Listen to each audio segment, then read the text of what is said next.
Tenemos información y también el análisis al momento. Saludamos al señor Carlos Montero, él es corresponsal, editor general de La Síntesis Económica, periodista. Bienvenido, Carlos, ¿cómo está?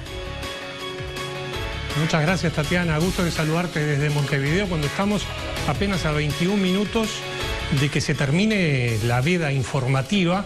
Los circuitos electorales han cerrado 19:30 con algunos minutos más, hora uruguaya, esto es hace 35 minutos, y de esa forma se da un plazo de hasta una hora para que quienes aún están haciendo cola por los problemas de inundaciones o de lluvias que tú contabas, bueno, tengan tiempo para hacerlo, y desde las 20:30, de aquí en 22 minutos, estaremos teniendo las proyecciones de las 4 encuestadoras que hay en Uruguay. Y que comienza, entre otras cosas, porque así lo veíamos, Carlos, en la primera vuelta electoral. También tienen ellos su batalla ahí de quién sale con qué información en cuanto a las primicias. Carlos, entremos al análisis desde el punto de vista económico. Hemos visto a lo largo de estos 10 años, en los últimos 5 en particular, para hablar del presidente Mujica, un crecimiento sostenido de la economía, 3 puntos porcentuales. Y esto hablando en un mundo en crisis. ¿Qué se prevé para los próximos años? Con un gobierno, si todo lo indica, como lo indican estas encuestas, que estaría manteniéndose por parte del Frente Amplio.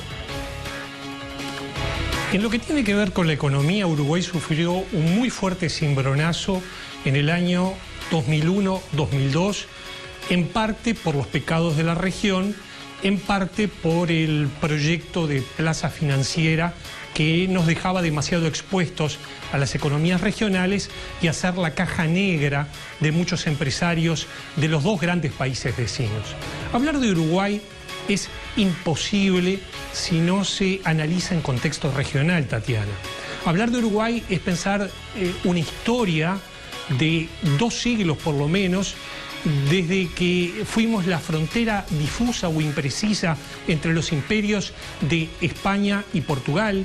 Luego, en el siglo XIX, ese estado tapón promovido por Gran Bretaña para evitar, como algodón entre 2 vidrios, como dijera el filósofo Carlos Real de Azúa, el choque entre Argentina y Brasil.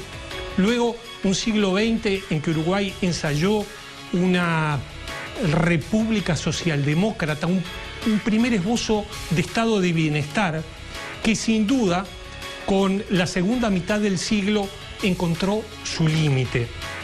Al inicio del siglo, después de esa gran crisis financiera regional que hemos podido lamentablemente cubrir como periodistas y verla saltar el real en el año 99 en enero en San Paulo, saltar la paridad del dólar con el peso argentino en Argentina durante el año 2001 y luego en el 2002, y el default que aún tiene sus coletazos. En Uruguay, como consecuencia de su exposición entonces a la economía argentina, sufrimos una caída muy importante en materia económica. También lo vivió en el 2002 Paraguay. Después de esa crisis coordinada del Mercosur, que se coordinó mejor que las propias economías, sufrimos el efecto rebote. Claro, el efecto electoral de aquella crisis implicó la caída del partido que prácticamente había gobernado buena parte del último siglo y que había sido factotum de aquella socialdemocracia avant la lettre, aquella socialdemocracia antes de tener su propio nombre, porque el estado de bienestar, más bien a nivel mundial, se da con las experiencias descritas por el New Deal en los Estados Unidos o en las sociedades europeas.